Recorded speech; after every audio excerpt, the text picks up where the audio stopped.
Hi, my name is Mariah Kidd. Today I'm going to be talking about phylogenetic trees.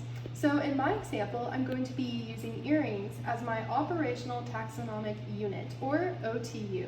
So this is simply going to be the tax that I'm looking at, and it can be a species, virus, alleles within a species, or in our case, earrings. So as you can see, I have two main groups. I have my hoops with gold hoops, two-tone hoop, and a plastic hoop, and then I have my studs represented by gold and silver. And then down here I have my one out group represented by a tassel earring, but we'll get more to that later.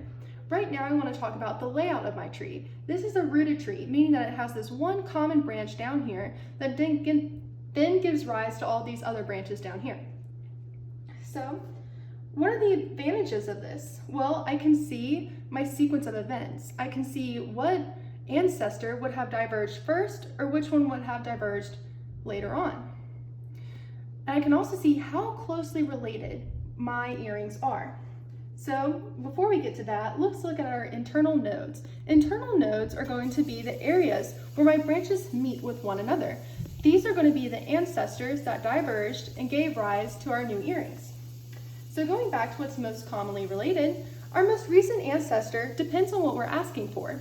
So I see my closed hoop and my open hoop. The most common recent ancestor is going to be here. It's the first ancestor that they have in common.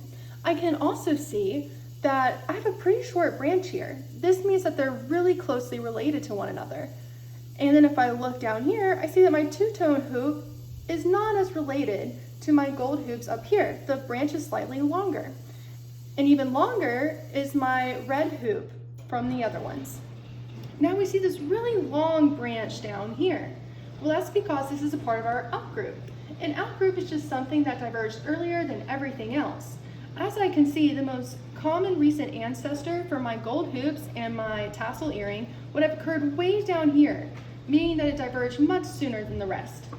Now I want to discuss the differences between anagenesis and cladiogenesis. Anagenesis is just simply moving from point A to point B, species formation with branching. So let's say I have Bob the blue blob, giving rise to Olga the blue oval, point A to point B. But cladiogenesis, the branching of lineages, I can add Olivia the dark blue oval. I now go from point A to points B and C instead.